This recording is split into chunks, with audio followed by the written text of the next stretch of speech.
നമസ്കാരം. സമര തന്നെ ഇവിടെ സമരഭൂമി വന്നിട്ട് 14 വർഷമായി. ഇങ്ങനെ തന്നെ ഇരിക്കും, തൊഴിലുറപ്പിന് അങ്ങനെ പോകും. വെള്ളമാണെങ്കിൽ വെള്ളമില്ല, വെള്ളത്തിനൊക്കെ എവിടെ പോണു? കറണ്ടും ഇല്ല. ഞങ്ങളെ കൊണ്ടുവന്നത് സമരക്കാരാണ്, നേതാക്കന്മാരാണ് കൊണ്ടുവന്നത്. പിന്നെ ഇവിടെ സ്ഥലം കൊടുക്കുന്നുണ്ട്, സ്ഥലം വെട്ടി പിടിക്കാൻ പാ എന്ന് പറഞ്ഞിട്ട് അങ്ങനെ കൊണ്ടുവന്നതാ. എന്നിട്ട് ഒരു കാര്യവും ഇല്ല. ഇപ്പൊ നോക്കുമ്പോ ഒരാളും ഇടപെടുന്നില്ല. ആ നേതാക്കന്മാരൊക്കെ ഇപ്പം വരാറുണ്ടോ? ഇല്ല.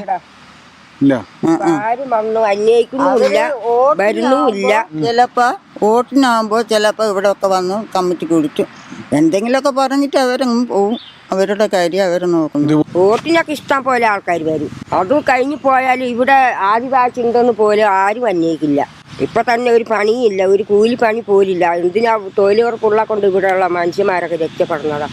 ഏത് പാർട്ടി എന്ന് പറഞ്ഞ പിന്നെ പിണറായി വിജയൻ പാർട്ടിയാണ് ഞങ്ങളുടെ ഇവിടെ കൊണ്ടാക്കിയത്. ഏത് പാർട്ടി? Communist party. അവരാണ് ഇവിടെ കൊണ്ടുവന്നാക്കിയത്.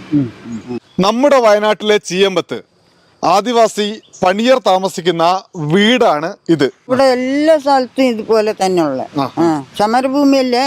സമരഭൂമിയാണ്. അതായത് പുൽപ്പള്ളിയിൽ നിന്നും വയനാടിന്റെ മറ്റു പല ഭാഗങ്ങളിൽ നിന്നും സ്വന്തമായി ഭൂമിയില്ലാത്ത ആദിവാസികൾ കുറച്ച് ഭൂമി കിട്ടും, അവിടെ താമസിക്കാം, കൃഷി ചെയ്യാന്നൊക്കെ കരുതി വന്ന് കഴിഞ്ഞ 14 വർഷത്തോളമായിട്ട് സമരം ചെയ്യുന്ന സമരഭൂമിയാണിത്. അവിടെ അവർ താമസിക്കുന്ന സ്ഥലമാണ്.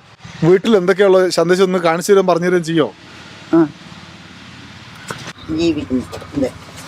എമർജൻസിയാ. ഇതാണ് വീട് അല്ലേ?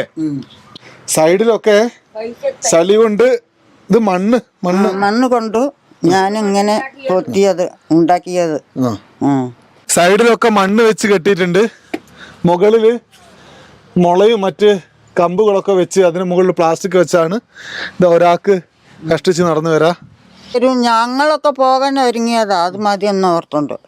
അപ്പോൾ നേതാക്കന്മാരൊക്കെ പറഞ്ഞു, ഓരോ ഏക്കറ സ്ഥലത്തിനല്ല നിങ്ങൾ വന്നേ, ഇവിടെ നിന്നോന്നും പറഞ്ഞിട്ട് ഇവിടെ തന്നെ ആയിപ്പോയി. ഞങ്ങൾ ഇനിയും ഒരു മനുഷ്യനും ഒരു തീരുമാനം എടുത്തിട്ടില്ല.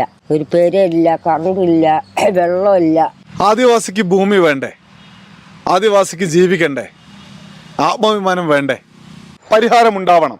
മണ്ണിനു വേണ്ടിയുള്ള പോരാട്ടം കാണണം, അത് പരിഹരിച്ച് മുന്നോട്ട് പോകണം. പിന്നെ മോട്ടോർ സൈക്കിൾ ഡയറി യാത്ര തുടരുന്നു വയനാട്ടിൽ നിന്ന് മറ്റൊരിടത്തേക്ക്.